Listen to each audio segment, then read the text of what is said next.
Lux your way with the Lux Cravings boxes from Taco Bell. There's the classic $5 box, the indulgent $7 box, and a whole new obsession in the $9 box, the Flamin' Hot Grilled Cheese Burrito. Try the Lux Cravings boxes at Taco Bell today.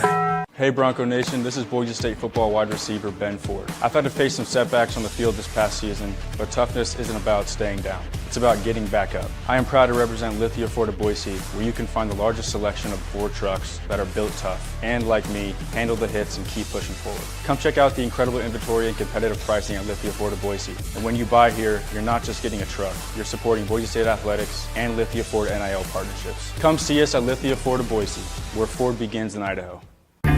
Find your sun with Sun Cruiser Vodka Iced Tea. Made with real iced tea and real vodka. Cold, refreshing, and made for moments like these all year long. Let the good times cruise with Sun Cruiser. As sports fans, we may cheer for different teams, but there's one thing that we can all agree on. We want the game to be big. And with 3 levels, 30 cabanas, a 143-foot screen, 6 clean pools, and endless cold drinks, it doesn't get any bigger or any better than Stadium Swim in Las Vegas. All sports, all seasons. It's more than a pool deck. Stadium Swim. It's the only thing like it in the world.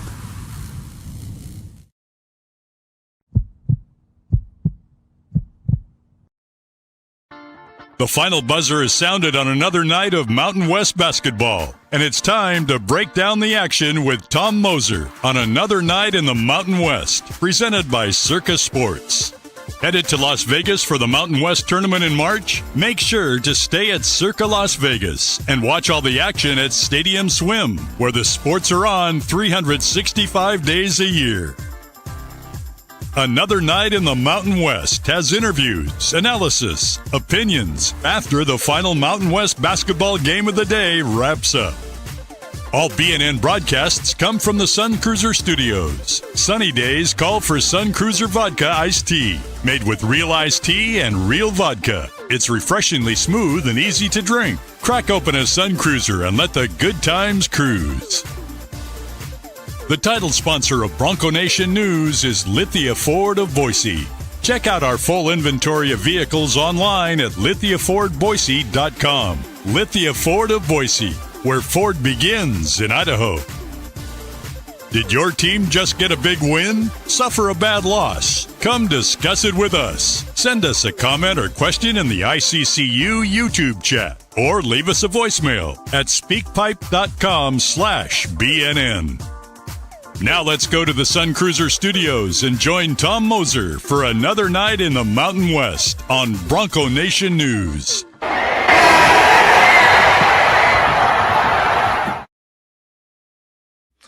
Hey, everybody. What's going on? Another night in the Mountain West. Regular season wrap-up episode. Where did the season go? Where'd it go? So Saturday, March the 7th, technically, I almost got in under the wire, too, to make it here on the East Coast on Saturday the 7th. Nevada didn't really want to cooperate and help me out there. I think that game is just going final here in the next few seconds. I was really hoping to start this at about the 10-minute mark of the second half. I could have, truth is, Air Force was never really going to cut that down into a really working margin where it was Nevada fans had to sweat. But as long as it was not complete blowout city, I figured I would wait.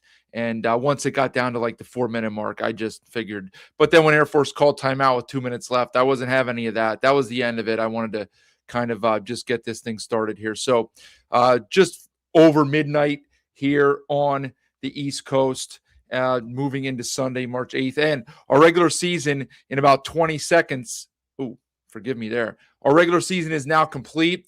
And once the standings update here, I don't know if I'll be able to get a bracket on the screen, but I'll have the standings on the screen and we'll be able to piece the bracket together as we kind of all know it was going to be before this game started. Let's be honest about it. So here's what we're going to do. I didn't do a show last night, so I'll talk about that game for a few minutes, talk about some of the other games in here for a few minutes today, and spend most of the time on the big game in Logan between New Mexico and Utah State that decided the conference title. And then I'll spend a little bit of time on the matchups for Wednesday and maybe some other big picture topics on the tournament next week. I don't want to spoil all of it, though, because as BJ had proposed in the midweek here, and I mentioned it on the show probably both Tuesday or at least Wednesday, if not both nights, we are going to do a preview episode, right? Tentatively, likely to be Monday. It will be earlier Monday since there's no action going on. Now, I don't know about BJ's status. It will depend on what's going on in the women's tournament because I think the semis are that night. And if Boise's playing, I think BJ will not be available for it. If Boise's out, BJ will be here. And I haven't checked up on it if it started today, I think, or what happened. So not that I'm rooting against Boise, but we'd like to have BJ here. Likely have Jeff with us as well. And I'm not going to drop names. We'll save that until it's confirmed, but hoping and likely to have at least one, if not two other non or first timers here on the show. So looking to get some different voices from within the league and outside of the league on here to join us. So looking forward to that episode on Monday. Likely to be 10 Eastern, 8 Mountain on Monday. So I wouldn't, that's not 100% in stone, but that's likely to what it will be. So 10 Eastern, 8 Mountain, 7 Pacific on Monday. That gives us a day off tomorrow to kind of just digest, recover from the weekend, etc., and a full day and a half really before the action starts in Vegas on Wednesday. So I'm not going to spoil like all of my thoughts, but of course, you guys, if you're in here, you have comments, questions, everything like that on that, of course, I'll address them, and we'll have to talk about it a little bit because now we have some matchups set, right? So let's get to it. I'll just go through the other games first. I will save the big game for last. So if you're here just for that one, enjoy the conversation for the next 15 minutes or so because I am going to go through the other games. Then I'll cycle through the chat, and then I'll get to the big game. That's kind of my plan for here. Before we do so, let's give Sun Cruiser a shout, the old sponsor. Sun Cruiser, iced tea, vodka, lemonade, all that good stuff. Have continue to have people on social media, on Twitter, sending pics, taking pics of it, shouting out the sponsor, which is great. They like to see that. And we appreciate them being along for the ride. And even though we're reaching the end of the line here in the season for our episodes, if you haven't done so, there you go, at Mountain West BNN. Please go subscribe. Free, just click subscribe as long as you're a member of YouTube. You have a YouTube channel. Just click subscribe there at Mountain West BNN. We got some more episodes. Like I said, we got a preview episode. We got episodes to come during the conference tournament, and we'll see after that. So lots to come yet. Give that subscribe button a click. Okay, let's get to what we watched here now. For those of you that watched it, I guess, okay, so 74-59 is the final from Lawler. I mean, listen, it was 12-0 3 minutes into the game. Like, it was 12-0. And Air Force calls timeout. And so, as you could tell by the score right there, over the last 37 minutes of the game, it was basically played close, within a few points, right? Now, Air Force did score the last whatever of the game to knock it down to 15, but I like that's not a winning effort from Nevada. Now, I will say, I'm not going to spend a lot of time on this game, but I will say that it's difficult to get up to play Air Force, right? It is. They're 0-19. They've not been competitive in most of their games. The crowd, you could tell, they were excited for senior night stuff and some of that, but even that's, we know it. That's lost its luster over the last few years with the influx of one and dones at your school, right? Not one and dones freshmen and gone, but 1 year transfers. So no offense, and it's certainly not just specific to Nevada here, but guys like Weems and Lowry, those guys coming out for senior night, like, it's great, right? They've been a part of the program for 10 months. I'm sure that they feel closeness with their team, but the fans don't relate to these guys that have been there for a year like they do the guys from 8, 10, 12, 25 years ago that played 4 years there. And you really, they stick with the program, likely through some ups and downs personally and as a team. It's just far different now. And so even like guys who were there for 2 years, you have to respect, let alone 3 or 4. So, but anyway, and beside that, like the fans, it's just difficult to be really like bought in for a game when you're a 25-point favorite against Air Force, right? Like it's just difficult to do. But that being said, if this is the effort that you're going to get from Nevada next week, like they'll beat Air Force again, and then they're going to lose to GCU on Thursday because, like, again, they did what they had to do here, but they were not super impressive here. I don't think, right? Like they were not. That's just not a winning effort against a better team. It's just not, right? And so I worry moving forward for what they're doing, okay? Because I don't think it was a top shelf effort. That's not going to get it done against most teams. It's just not, unfortunately, okay? Air Force, look, 0-20 and likely heading to 0-21 with a rematch against Nevada on Wednesday. So just not. We know the deal with Air Force, and it is what it is. So, okay, enough of that. I'm not really going to talk specifics there with Nevada. What did they get? They got most of their points from Camper was okay. Price was okay, but it wasn't about the individuals today. They just they shot 4 for 18 from 3. Neither team turned it over much. Just wasn't super. Okay, let me get to the penultimate game here, the one before that. GCU, they took care of business. They needed to win that game to secure the bye, and they did. And it wasn't close. Again, without Collins, Fresno, we know the deal, right? Without Collins, they're not capable of beating the top shelf teams, and that's what happened here. They've been without Douglas for a few weeks now. They didn't have Manny, one of their bigs, off the bench. Now I'm intrigued by this D Alf off the bench here. Granted, it was garbage time, but he came in the last 5 minutes and looked really good. And I'm wondering why he doesn't get more burn and more run at other times. He's an athletic guy, good length. He had a good stroke from the foul line, so I'd like to see more of him. But I don't know. As far as GCU, a couple things to note here, and I tweeted this out after the game. They get Caleb Shaw back. He's been out for a month. Talking to Brennan Williams a few weeks ago, he was unsure if he would return. So that's a big plus. That's a big plus to get him back, okay? And also, Stromer has not played well this year. Maybe it was just tonight, so who knows? Maybe it's just a one-timer. But he was what? What did he shoot? 5 for 7 from 3. So he came in as a shooter from Gonzaga, and he hasn't shot it well. But if he does, and now Shaw's back, that extends the GCU bench a little bit. They're only going to have to play 3 games in 3 nights. They don't have to play a 4th game. And now you're adding extra bodies to the guys that are capable of contributing. And, they're going to be a little dangerous out there. There's no doubt about it. Williams didn't play great tonight. Moore did. Henley wasn't super, but he did enough. And look, they won it with their defense, and they got contributions from a lot of guys. So good job by GCU to lock that 4th seed up. They finished tied in the conference with New Mexico for 3rd. That's pretty darn impressive. I know going back to the preseason, and again, I may have said this earlier, but there were plenty of people who thought that they'd finish 7th, 8th, 9th, whatever.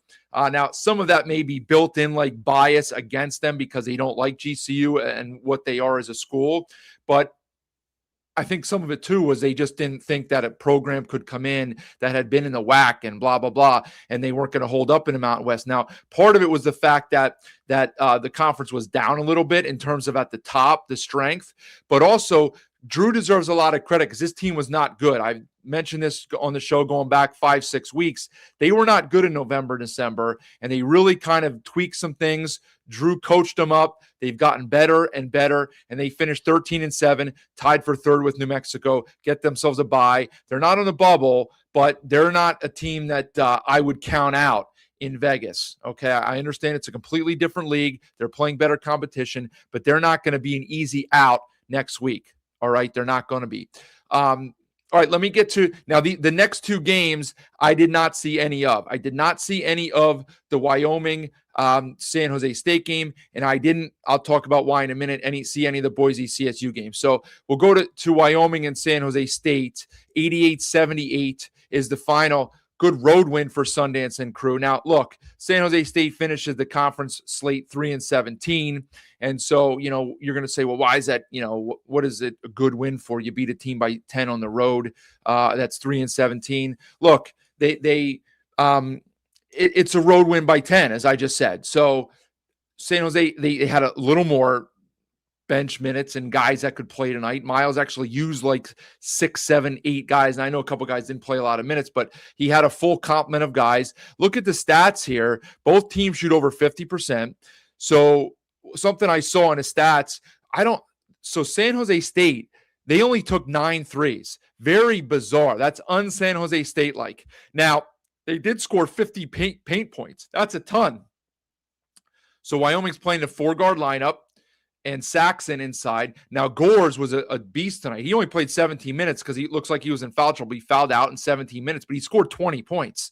So he was 7 for 7 from the floor. Good. But with Sundance playing a 4-guard lineup, Miles must have just tried to hammer home the fact that, because it weren't fast break points either. They got 13 fast break points and 15 points in the paint. You only take 9 threes. That's un-Spartan-like. You think of San Jose and they just fire them up, right? Well, and it's not big guys doing the paint scoring here. It's not Bullion or a Price or a big guy inside doing the damage. It's guards driving the hall. So that's good for San Jose. It's not super for Wyoming, right? That you're getting beat off the dribble. You're allowing that many paint points, okay? But you are playing small. I didn't see it, so I don't know what happened. There weren't a lot, average number of free throws, but, the paint points, that's a little worrisome if you're a Wyoming fan defensively. But, look, they scored 88 and they won the game comfortably. So they scored 49 in the first half. That's 2 games in a row. They scored almost half 100 in the first half. They shot 9 for 19 from 3.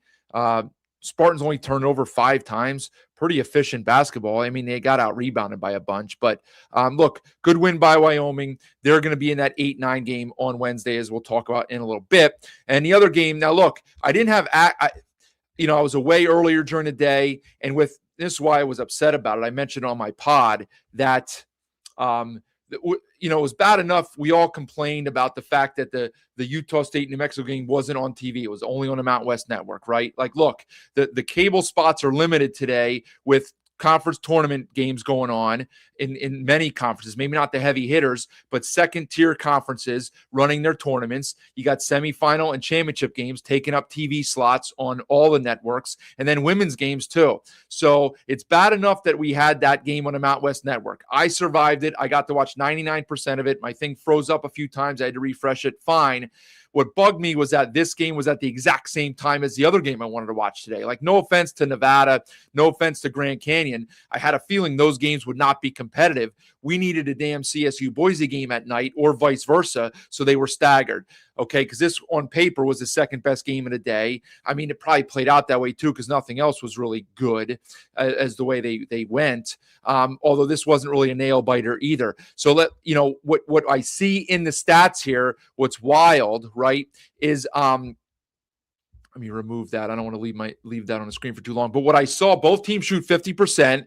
Both teams shoot the same number, basically. Boise 26 for 51, CSU 26 for 52. So they just shoot exactly the same, with the Rams taking one more shot. Same from 3. Boise 6 for 19, CSU 6 for 20. So that one extra shot came from 3 for the Rams. They missed it. They make the exact same number of field goals. They make the exact same number of threes. Obviously, then the difference comes at the foul line. Boise 20 for 25, CSU 9 for 14. They each miss 5. The difference is Boise takes 11 more. Now, you look at the personal fouls, Rams commit 17, Boise commits 16. So it's not like the fouls were 27 to 11, and it's like, well, CSU got screwed, even though they were at home.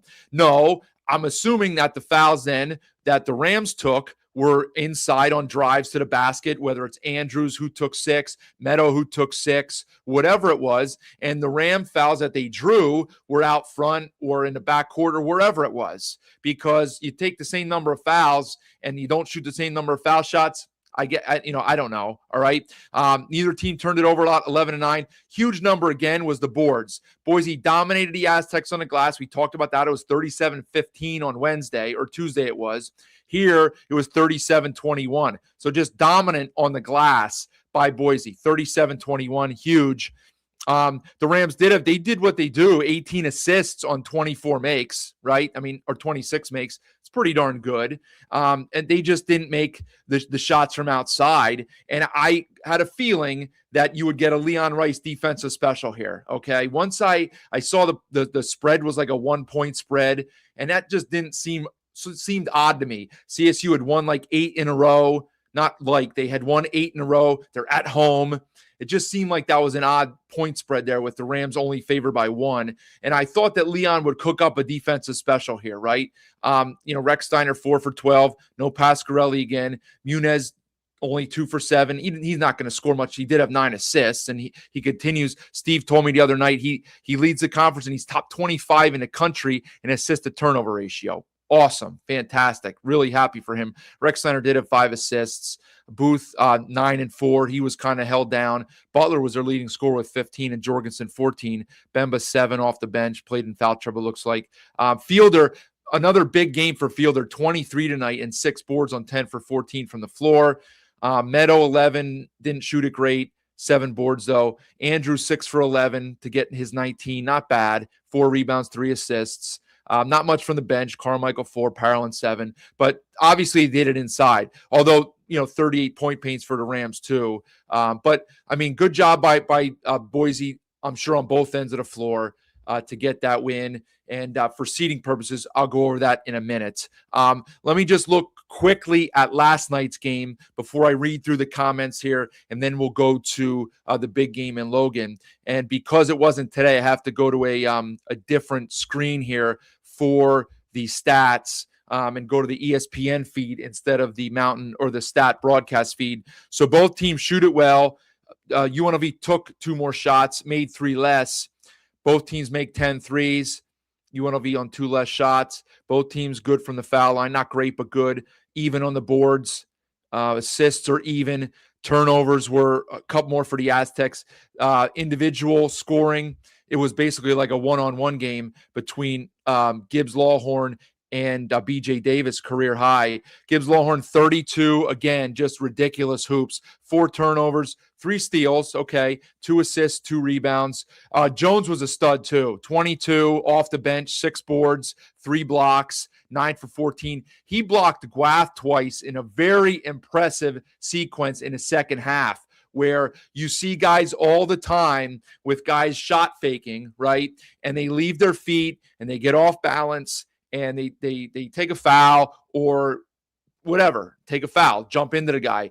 Jones knows he can leap with anybody in the country, waited, and really impressive to do against Guath. Waited, didn't bite on the pump fakes, waited till Guath released the ball and then swatted it like twice in a row. That was as impressive a defensive sequence inside from a shot blocker as I've seen all season. Really impressive stuff. So, I caught myself. I mean, ultimately, San Diego State just made another player, another shot. BJ, whatever you want to say. I didn't look through the rest of their stuff here. Waters had 19. Davis 30 off the bench, 11 of 17, 4 for 8. Good job by him. Bird 6, only 2 of 4, but I'll give him credit. He's not forcing shots, right? He made it 3 early. He didn't force too many after that. Newman and Odin didn't give you much, which you're not going to get much from them. Same with Heidi. It was really, they needed all those buckets from Davis. But I found myself watching the game and thinking to myself, man, this UNLV team is like fun to watch. I know some people are annoyed by like Pastner's theatrics on the sideline. And I guess if you're a San Diego State fan or whoever they're playing on the night that's happening, I get it. It's kind of annoying. I just laugh at it. Like, frankly, I think it's kind of funny, right? Like he's animated. He's into it, right? Like if it bothers you and ticks you off, I get it, but I'd sure as hell rather have that than some of the other guys that look like they're going through a root canal on the sidelines, right? Now, does he abuse the coaching box violation? 100%. They warned him after probably 8 verbal warnings, right? It's one of those things where the officials are like, coach, get in the box, because they don't want to have to warn you and tee you up for that. They don't want to. And most guys, some guys push it a little bit. Pastner pushes it a lot. He's running up and down the sideline. Some people might think it's a little hokey, and I get it, but like the guy's trying, he's trying. So I think it's been really fun to watch this team. It is a shame that it took them this long to find this rotation because he only played 7 guys last night. And he's got a couple guys, again, I said this before, that he was playing early in the year that he doesn't want to give run to now. And he's really comfortable with the rotation that he has. They're playing very good basketball. We know that what the deal is for them coming up this weekend. We'll talk about that in a minute. And I do think that if this was the 7-man rotation that he was using all year, I do think they'd have a few more wins. I don't think they'd be in the bubble conversation because, they're not quite as consistent as they need to be for that. They would have had a couple of those clunkers in there, but they probably would have had a few more wins and maybe been in like the, so they're in the 7-8 bracket here. They slipped at the 8 because they didn't have the tiebreaker over CSU. But, they certainly could have been in the 5-6, and I don't see why not the 3-4, as they only finished 2 games behind 3rd and 4th, right? Like everybody was jumbled in there, 3rd and 4th, as I'll go to in a second, and then 5th and 6th, and then 7th and 8th. So I really think they could have been in that top 4 because this lineup, the way they're playing, is like that's a good lineup. They're playing good. They know their roles. They've improved. He's kind of cut the dead weight as far as the guys that weren't playing defense and all that stuff. And so this is what they are right now, and you have to be wary of that for sure. All right, let me scroll through the comments. Jordan, outside of the second, from a Boise perspective here, you like the Broncos' option for where they are. So they're going to be in a 3-6 game against New Mexico, a team they've beaten twice. So I'll talk about that in a little bit. Jordan wants to connect with some of the fans out there. I'm sure that will happen. Spencer wants Wyoming to pull the upset against UNLV because the Aggies would rather play Wyoming than UNLV. I think that's quite obvious as we've seen. So I'll talk about that a little bit. We got a Delaware fan in here, the Blue Hens. I did see from my home state, a buddy of mine who went to Delaware sent me a tweet today. It had nothing to do with basketball. It was a football tweet, but they have like 92% retention in their football program. So they're in Conference USA, which is awful. So they would have a chance in only their second year of D1 next year. 92% retention at this day and age in college sports is absurd. So very good for them. Yeah, the men's and women's, I guess they just do it like nobody wants to do theirs like early on in the week, Jordan. Like nobody wants to do it on Sundays, Mondays, and Tuesdays, I guess. I don't really know. It's tough to do it like simultaneously in the same arena. Like it just is. So the Bronco women beat San Jose State today. So I guess their quarterfinal game then tomorrow, if they win that, they'll play the semis on Monday. So we'll have to see. I don't know who they play. Scotty, Chol. Who's Chol? I don't know who Chol is. Oh, Antonio Chol. Yeah, non-existent. Yeah, we'll talk about Chol in a second. Is Boise the hottest team? Sky wants to know in the conference. Fielder is borderline unstoppable in the paint. Threw around Jorgensen, so he beasted Jorgensen today. Yeah, okay. Yeah, I want to mention this too. Let me get through the comments.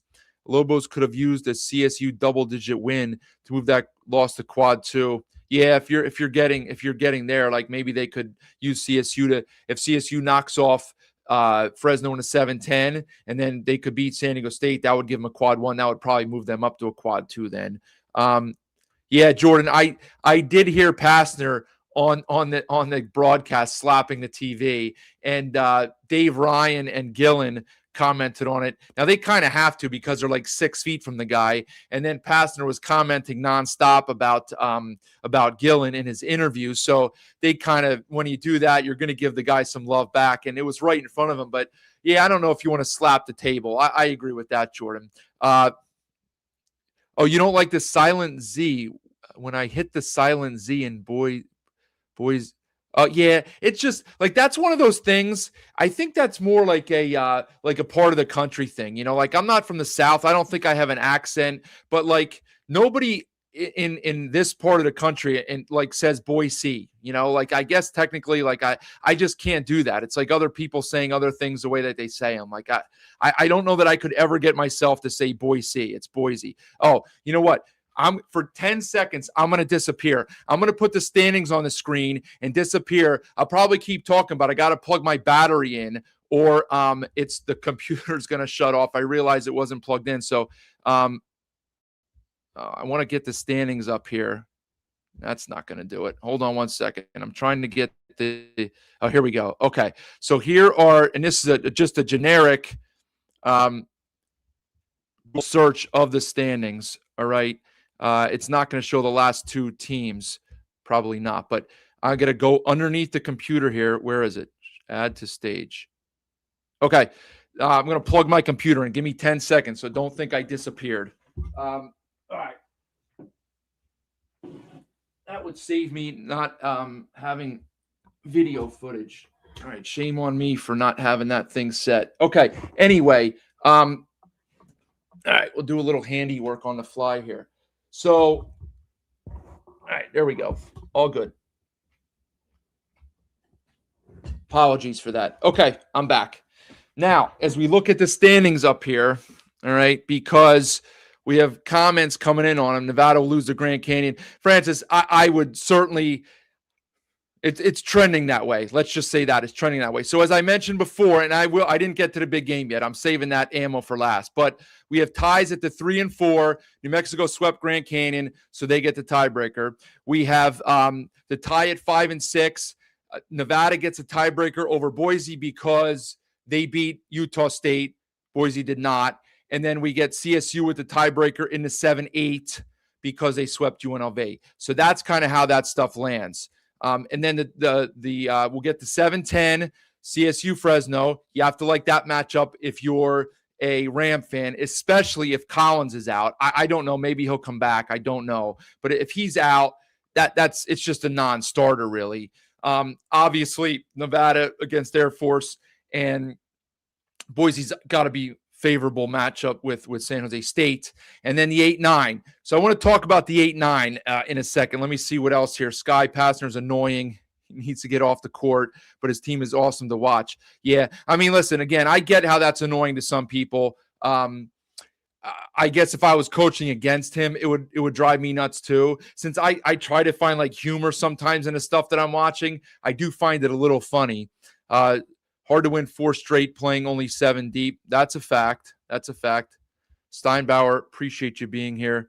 So listen, I will say this. I'll be honest, okay? You guys know I don't watch a ton of non-Mountain West, especially, like, no offense, but like big schools in. If I'm going to watch something other than the power schools, I'm largely going to watch like a big time game that's on, okay? So I have not watched Miami of Ohio all season, and then I watched the game last night. It was an incredible game, okay? And I will say their strength of schedule, horrendous. Everybody knows it. Disgusting. Now, the argument is, well, they tried to schedule these teams and nobody would schedule them. I get that, right? I get that. So in that sense, it sucks. What you have to do, and it's not fair to their team this year, but what you have to do is build your program up a la San Diego State, a la Gonzaga, a la Memphis in a small league to get schools to want to schedule you. And it doesn't just happen on a one-year thing. But that doesn't help the cause this year for the team. So they got to play a horrible schedule. But I will say that they are a solid team. Now, obviously, if they're in the SEC or the Big Ten, they're going to lose 7, 8, 9 games. How would they fare in the Mountain West is a pretty decent question. Like, I don't think they're better than Utah State. But to be honest, like, and on paper, man for man, they're not more talented and a better, like, group of players than San Diego State. Okay. But do I think they would beat San Diego State on a neutral if they played 10 times?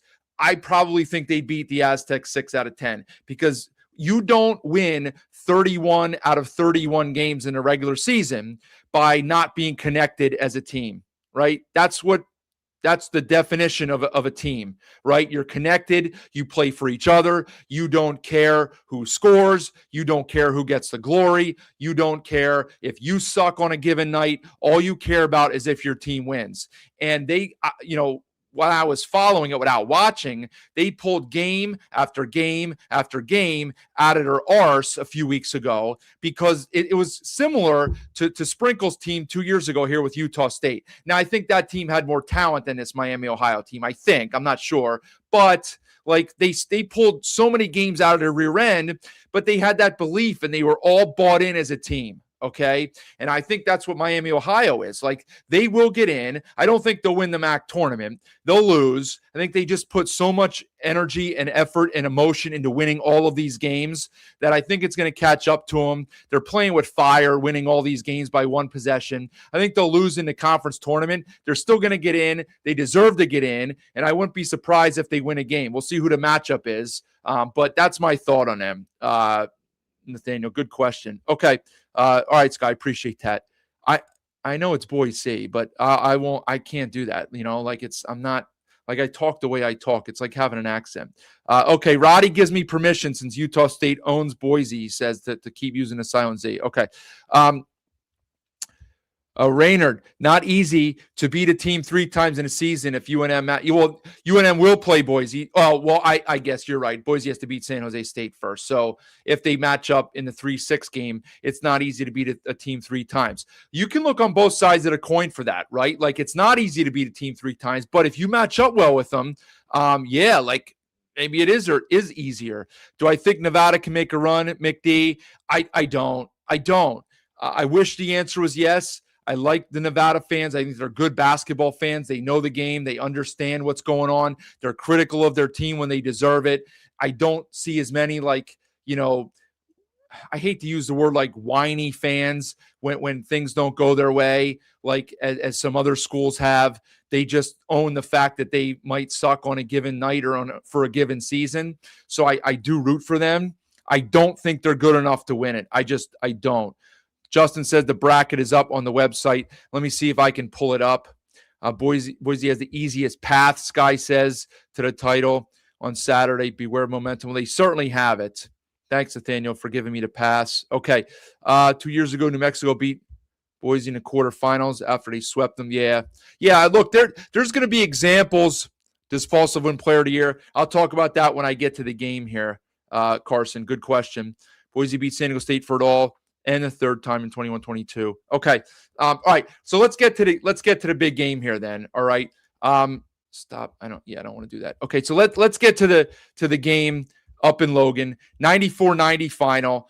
Fantastic game. Now, I was worried because I was not in the comfort of my home.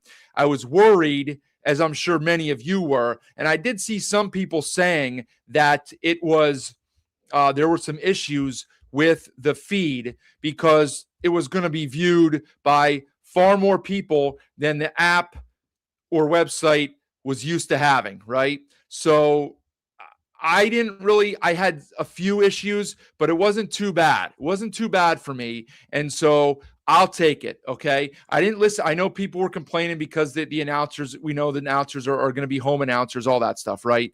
None of that stuff affected me. And so from a selfish perspective, I guess, I hate to say it, like, I was fine with the broadcast. Okay. And it was a freaking great game. Great game. 94-90. And I didn't think the defenses were bad. I didn't. I thought the defenses were actually, like, look at New Mexico's ball pressure. Just incredible ball pressure. It was just a shot maker's game. So let me pull these guys up here and see what we can look at here on the board. As Lobos shoot 48%, Utah State shoots 50%. The points per possession were both over 1.3 per possession.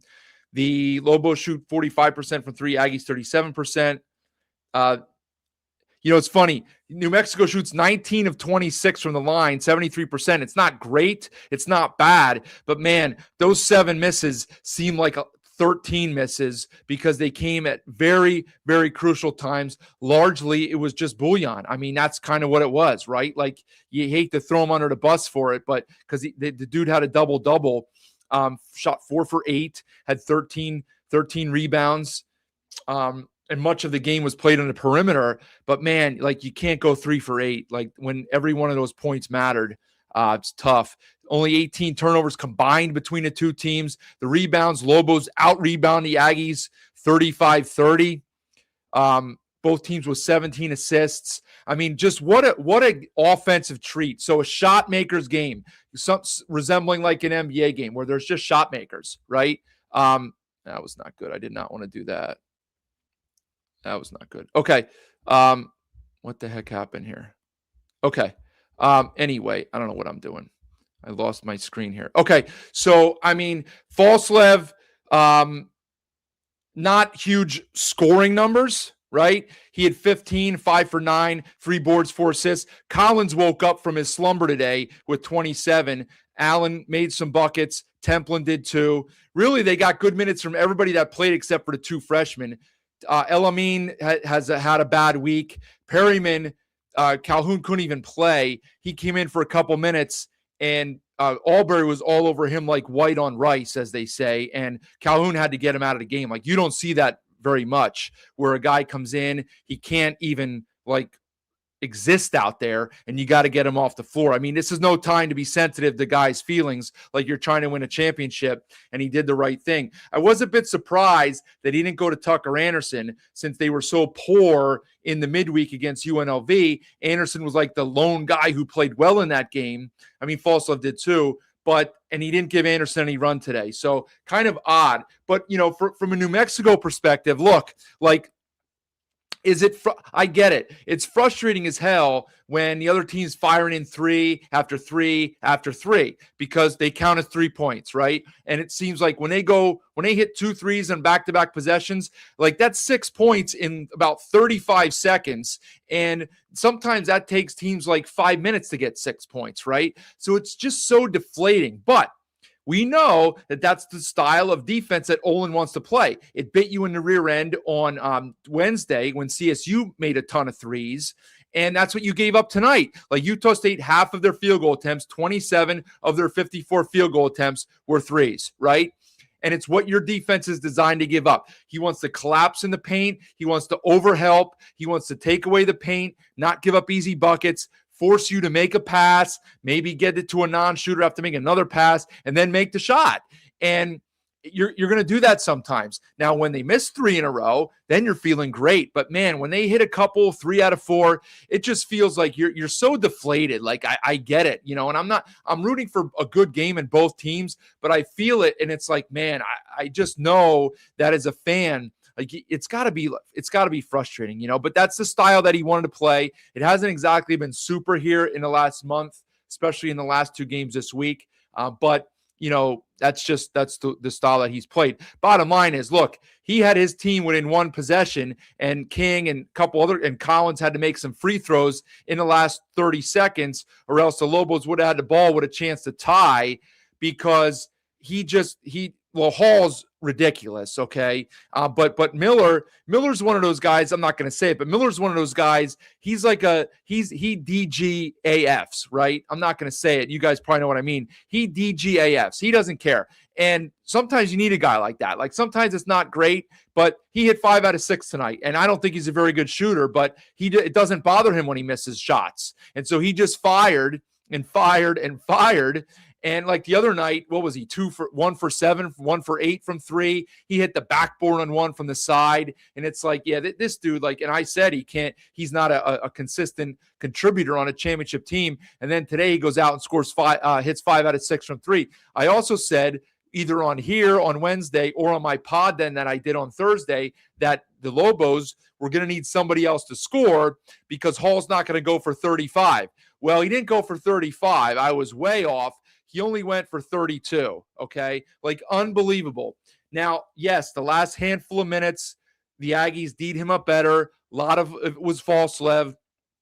I'm sure a lot of it was Hall being tired too, right? Like, the kid's a freshman. He's doing a ton of work out there. He runs around like crazy. The energy that you have to expend to get open looks, and it's not like maybe a couple catch and shoots, but, man, there were several times where, well, a lot, he does what he does, uses his pivot foot, uses his jab step, uses a shot fake, uses a ball fake, working, pivoting, running, off screens. He's using a lot of energy up, right? And then he's playing on the other end too. So, like, you're going to get worn out. Like, you're going to get tired, especially when you're playing 35-ish minutes. All right. What exactly did he play here? Let me look. He played 38 minutes. So, like, Olin needed him on the floor because nobody else was scoring, because Chol, like, again, absolute zero. I mean, he can't even use Chol anymore. 10 minutes, 0 points. Can't even use Chol anymore. Like, he's not even worth it as a decoy. And the young man, I'm sure his confidence is absolutely shot.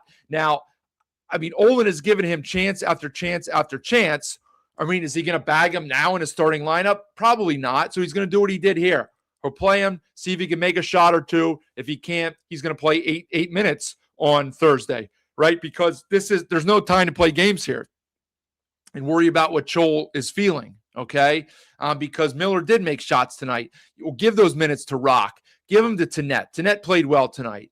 And they get this win against most other opponents. It just didn't happen tonight because they played a team that is better than them, and that team played their A game. Because this was a game where it's like you hate for somebody to lose. And it's a shame that they didn't have this effort on Wednesday or in other games this year, because they wouldn't be in this situation. Because the fact of the matter is now they're probably less than 1% to make the field as an at-large, right? Like they could get 2 more quad 1 wins without winning the conference tournament, right? They could beat Boise on a neutral, and then they could beat San Diego State on a neutral in the semis, and those would be 2 quad 1 wins. That alone is probably not going to get it done. And it's going to vault them up the list a little bit, but they would need like everything else to fall into place. Like no bid Steelers and everybody else on or around the bubble, last 4 in, first 4 out, anybody else, lose. I just don't see it. I don't see it. And as somebody pointed out earlier, the CSU loss, it would help. But I don't see how that happens, because if they beat San Diego State, that takes away a quad 1 win from you guys then. So you're damned if you do, damned if you don't in that situation if you're New Mexico, right? Like what's more important, having that CSU loss move from quad 3 to quad 2 or getting another quad 1 win? Because if you would beat CSU, like, that's not a quad 1 win. Probably be quad 2 on a neutral, and maybe that would even knock them down. Who knows? So I don't know what your best path is. It's not looking good. You're going to have to win 3. And frankly, you might not win on Thursday, because I don't think it's a plus matchup for you guys. Granted, somebody said it. It's tough to beat a good team 3 times. We get that. But I just don't think they match up well. Like Leon will have a game plan for Hall. I don't think it will take 30 minutes, 35 minutes for them to shut Hall down either. He's got guys that he can throw at him, including RJ Keene, who only cares about shutting guys down. Like Keene's happy to shoot the ball 0 times on Thursday, score 0 points, and hold Hall to 18, right? And Boise has the inside defenders to throw at Bouillon, whether it's obviously Buchanan or Parolin off the bench, Fielder, of course, different guys to try to D up Bouillon. And then you let Andrews try to neutralize or play even with Alberry and Tannett, I guess. And you just figure that there's not enough bullets in the chamber for Lobos to beat you then. Do you guys, as Lobo fans, have faith in to Javis Miller making 5 threes again on Thursday night? Like, I don't. And if that's the hand that you need, like, I don't know. I'm not saying that they're going to lose, but I would not forecast them. I don't know. I don't know. We'll see. Okay. Other things in that game that I want to talk about. There were some, look, well-played game doesn't mean it was perfect, right? We talked about the free throws that Bouillon missed. I thought there were some curious things. So maybe if somebody can help me out here, because again, I did not have the volume on. There was a play with like 3 to go that looked like it was out on New Mexico, and they ruled it out on Utah State. And even I think it was King, and then they showed it, and I thought it was off New Mexico, and King looked to Calhoun to review it, and they didn't.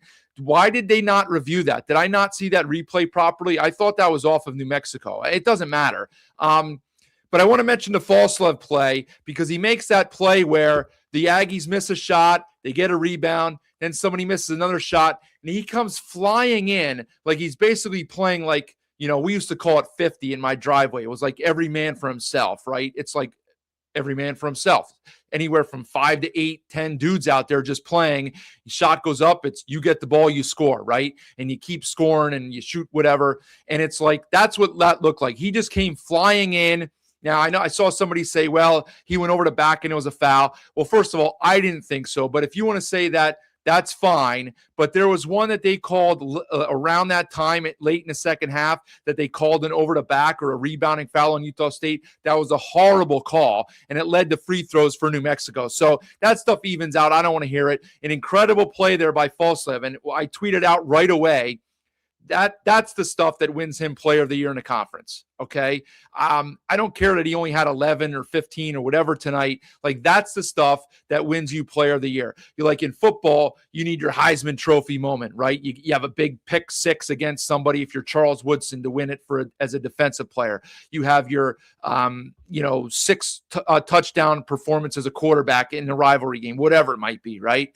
I mean, that was his moment right there. And I know it's not quite the same thing, but like, that was a crucial play when every bucket mattered, and it was a wild play, and he gets an and one that very few guys in our league would have been able to complete that play. Okay. And that's why he's going to win conference player of the year. So that was clutch. I thought there were some head-scratching things there. Utah State, some dumb fouls in the last minute or so. I thought New Mexico also, I don't remember the particulars, but there was a possession where they let Utah State like dribble out 21 seconds of the clock and then fouled with 9 seconds left on the shot clock. And again, I didn't have the volume on, but I saw Olin kind of like befuddled after it, and I couldn't tell if he was sideways at his own team or the officials or what was going on there, but that was bizarro world. So certainly wasn't a clean last couple minutes from either side, but it doesn't detract from the great game that it was. Like, both teams played really good basketball. You know, it's a shame that they didn't have that effort every game in the last month here, because they'd both be firmly in the field then. So as it is, they're not. I mean, Utah State is. They're in the clear now. But, if we might be stuck at one bit if they win the conference tournament, right? And that's fine. That's what we deserve. Now, I don't think they'll win the conference tournament, and that's no shade at them. I just don't think they will. I'm never someone who backs the team to win again after they just won. I know this was a season-long thing, but I think somebody else will win it, and we'll end up getting 2 bids. But if not, it is what it is. So good game. Tough that somebody has to lose. Like, New Mexico represented incredibly well for them to be within one possession in the last 30 seconds in Logan with a chance to win or share the regular season and be the 1 seed next week. I mean, just incredible, because we've seen this team several times now in the last month look like a team that, if they had I'm not going to name any names, but if they had a poor head coach, that team would have been somewhere in the 7, 8, 9 range in the conference. Let's be honest. Okay. I think Lobo fans would agree to that as well. So Carson, I do think, I talked about false. So what I'm going to do is, Jay Call did go off Scotty. He was ridiculous. He was absurd. Steinbauer, you think Utah State's going to mop the floor with these teams? I disagree, but we'll see. Bouillon 1 for 6. Yeah, it's just not good enough. Carson's a senior. Carson, you are a senior. When MJ hit that 3 late in the second half, it's the loudest you've heard of Spectrum. Interesting. Yeah, Hall is just incredible. He knows how to play. Like, knowing how to play accounts for so much, okay? Like, you can get a lot out of your natural ability, but if you know how to play the game, it counts for things that you can't account for on other players, because you outsmart the opponent and your defender. It's ridiculous. Okay. Yeah, Scotty, Miller has never seen a shot that he didn't like. Oh, better than Chol. Like, you're better than Chol at this point, Scotty. Like, honestly. Yeah, Miller, if he got more minutes, he'd be on the Mashburn playing there, icing his shoulder after every game. Alford never has the best. Yeah, I don't know. Yeah, he doesn't recruit super well. I don't think, don't get you started on Chol Jazz. I'm sorry, I had to. McD, I don't think Alford's all in on recruiting anymore. I just don't think it's a priority. And same thing for Noodles. Like, these guys they're not spring chickens. Like, it's a different ball game now. He's not hitting the pavement, going out into kids' homes anymore to recruit like he was 20 years ago. I just don't think. RJ had 2 threes today, Sky. Wow, okay. If he can do that next week, yeah, look out. I agree. Key to the Mountain West tournament for the Lobos is Haupt. When he's an offensive threat, it opens up for Bouillon. If he continues to be timid, I'll agree with that. He didn't seem to be very aggressive today. That's a fair point, Scotty. Roddy says, we love keeping teams in games at the end with stupid fouls or missed free throws. Yeah, I mean, one of them might have been a little cheap, but even the 3, I think it was King that fouled the 3-point shooter. Like, I know they've made a few, but you can't put yourself in that position where they make a crap call. Like, we've seen this. Like, none of this should be surprising to any of our players, right? Like I know you kind of feel like, well, I got to kind of contest it a little bit, but you got to do it from a different angle then. Like the players are too good learning to draw fouls, right? Oh, sure he did. He had him on. He was a Terminator and Wesley Snipes and Will Smith and all of those today. I didn't really get any close-ups of him because I don't think he took any free throws, but he looked sharp. And so I didn't really hear if the herd gave him any crap or not. Templin does foul a lot. That's just the way he plays. Yeah. I mean, you have to live with that. I mean, you get the good and the bad when a guy like that when Templin does stuff like that. All right. So I do have, it looks like I can put the bracket up here. Now, I think the way it's formatted on my screen, I'm just going to put the top half on and then the bottom half. So let's look here.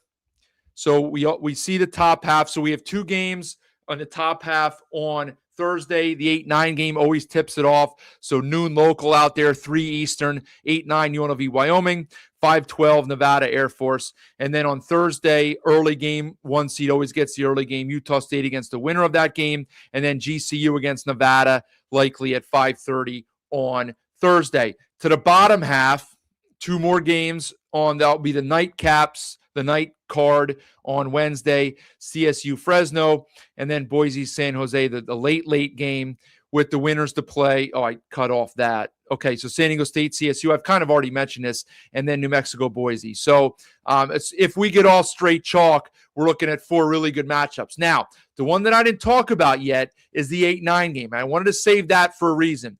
And then, of course, if the higher seeds would go through, you're looking at Utah State, GCU, San Diego State, and New Mexico. I don't see any way, and none of you guys are going to be surprised to hear me say this. I don't see any way, of course, I could be wrong. That's part of the fun of it. But I don't see any way that we get all 4 top seeds in the semis. I just don't see it happening, okay? It rarely happens in any conference tournament for one. But I just think we all know our teams in the maybe not 5 at Nevada, but 6 through 8 are playing largely better than 1 through 3 at this point. Okay? They just are. I know Utah State looked really good today, and so did New Mexico, but we're talking bigger than 1 game sample sizes here. Over the last 3 weeks, 6 through 8 are playing better than 1 through 3. Okay? Now, who knows? On a 1 game set, anything could happen. But I want to talk about that 8-9 game because everybody and their brother is just going to advance UNLV right through that game on Wednesday afternoon and say, well, as Utah State, somebody already said it in here, we don't want to play UNLV. Everybody thinks it, okay? UNLV's been hot. UNLV's been on fire.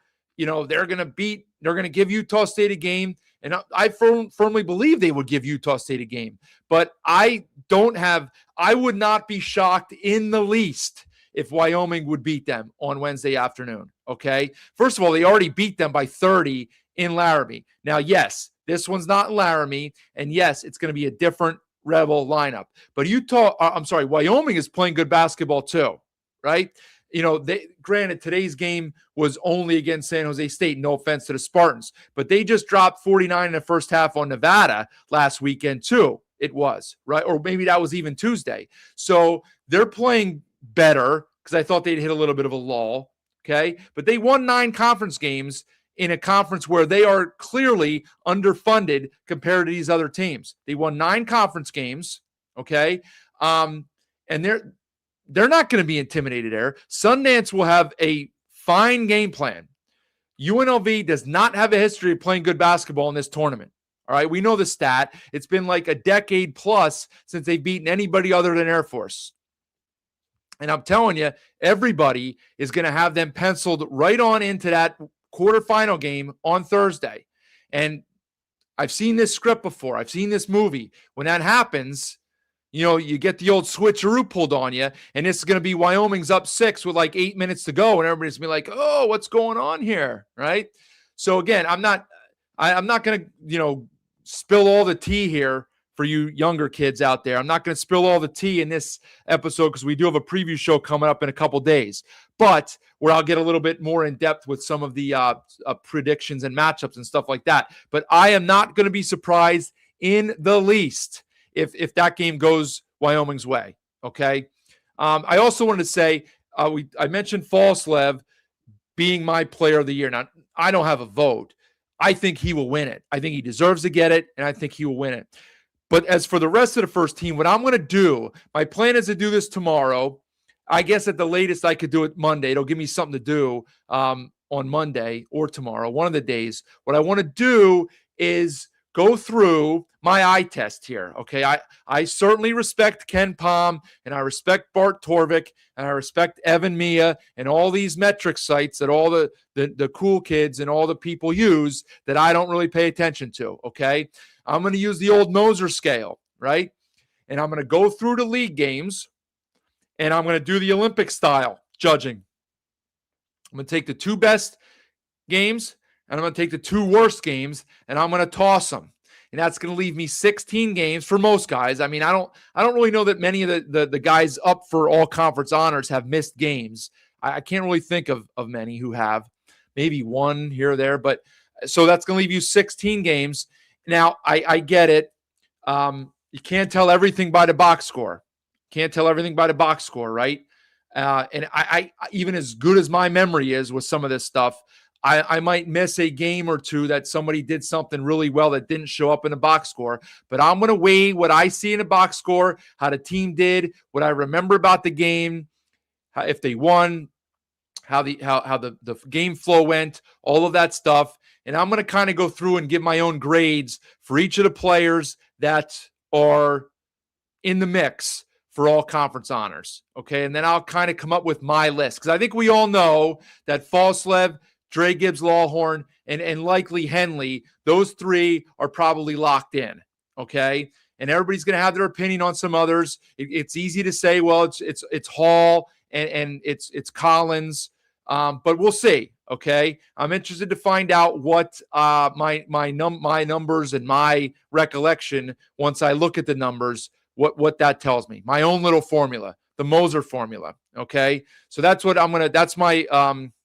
that's my assignment here. I'm giving myself some homework here to do that. So I don't know. Maybe I'm missing somebody. We'll see.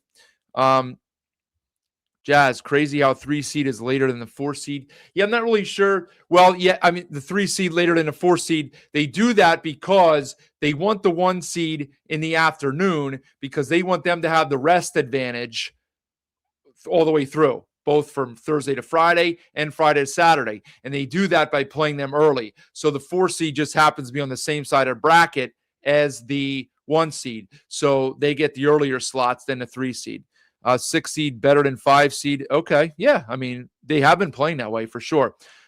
Jake Call, Tanette, Miller had no help. Double big was successful. Yeah. I didn't mention that. I didn't mind. I've been calling for that with some Lobo fans all year. We need the double big. We need Rock and Bouillon at the same time. Saw it a little bit tonight, and I liked it. Double big was successful, but no Chol impact, so Miller and Chol canceled out. Yeah. I mean, I've said this before. It was just a recruiting miss by Olin. It's a shame. You know, he had a miss with Howell, not Howell, Patton for off-court stuff. And he had a miss here with Chol because he's regressed. He's gotten worse as the season's gone on. It's unfortunate. Justin thinks San Diego State will be the only top seed left in the Final Four. He's going big upsets: UNLV, Nevada, Boise, San Diego State. Interesting. I'd like to see it. Bouillon missed 5 free throws. I know. Terrible. It's awful. It's frustrating because, you know, I'm sure he works at it, but it's tough. UNLV's been known to choke a lot in the Mountain West tournament. Wouldn't be surprised if Pokes upset him. Yeah, that's what I'm saying. I agree. It'll be very UNLV-ish to play out of their minds and lay an egg. 100%, Spencer. 110%. Yeah. Although Sky wants to see Falslev versus Gibbs Lawhorn. Yeah, I mean, look, I think a lot of us would like to see that rematch, unless you're Sundance and you live in Wyoming. You like to see that rematch for a third time. Utah State got drilled by them just 4 days ago, you know, as on top of losing at home to them. So that those two are going to cost the Aggies a seed line, if not 2 seed lines. And, you know, they're probably going to wind up in the 8-9 game instead of having a much easier first round game. And then they're going to be cooked in the second round like they were 2 years ago against Purdue and Edie instead of having a winnable second round game. So UNLV is you know, it's not UNLV's fault, but they're responsible for that. Okay. Roddy thinks 3 locks, Falslev, Gibbs, Lawhorn, and Collins. A lot of controversy the last 2. So you have Gibbs, Lawhorn. I mean, you have Collins ahead of Henley. I have to see. Maybe I don't know. I think Henley's been pretty good. I think Collins had a bad couple weeks there, and that's why I had not locked him in. The rematch will be cinema. Yeah, I think it will be obviously pretty good. So we're gonna preview that. So that's my plan. I'm gonna do that and run some numbers on that, and then Monday with the preview show. So hour long. Appreciate you guys being here. Pretty good audience for the game being a lot earlier. I wasn't sure how many we would get in here. I appreciate you guys firing the chat up. As always, can count on you guys. Appreciate you.